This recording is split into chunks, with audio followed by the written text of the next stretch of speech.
আসসালামু আলাইকুম এভরিওয়ান, আশা করি সবাই ভালো আছেন।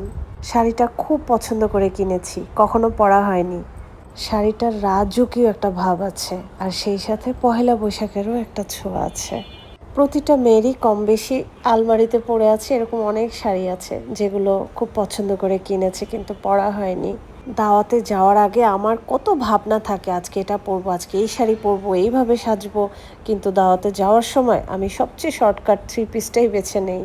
যদিও এটা ভালো অভ্যাস না খারাপ অভ্যাস জানি না, আমাকে কমেন্টসে অবশ্যই জানাবেন।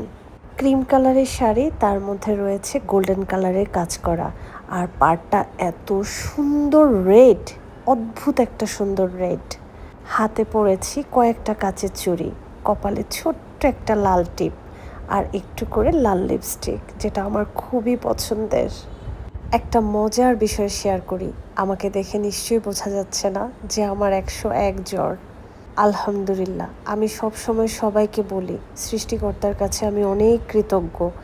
আমি যতই অসুস্থ থাকি আমাকে দেখতে অসুস্থ লাগে না, আর আমি অসুস্থ সেজেও থাকি না।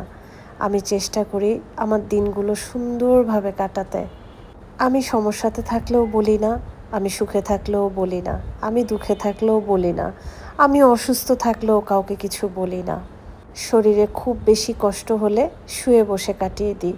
তারপর চেষ্টা করি কি করে একটু সুস্থ হওয়া যায় আর আরেকটু সুন্দর থাকা যায়। আমি একটা জিনিস খেয়াল করেছি, অসুস্থতার সময় যখন একটু সাজগোজ করি, ভালো পোশাক পরি, তখন শরীরটা আগের থেকে অনেক বেশি ভালো লাগে। আমরা তো সবসময় চিন্তা করি বাহিরে গেলে কত সুন্দর পোশাক পরা যায়, কত ভালোভাবে সাজা যায়। কিন্তু জানেন, শরীর খারাপের সময় ঘরে যদি নতুন পোশাক পরেন আর একটু সাজুগুজু করেন, দেখবেন শরীর আর মন দুইটাই ভালো হয়ে গেছে। এই সাদা চিকেনটা আমার অনেক ফেভারিট, কাঁচামরিচ দিয়ে রান্না করি, খুব মজা হয়। আসলে আমার ধারণার সাথে সবার ধারণা মিলতে হবে এমন কোনো কথা নেই। আমি আমার ভালো লাগা আর ধারণাটা আপনাদের সাথে শেয়ার করলাম। কেমন লাগলো অবশ্যই জানাবেন। আল্লাহ হাফেজ।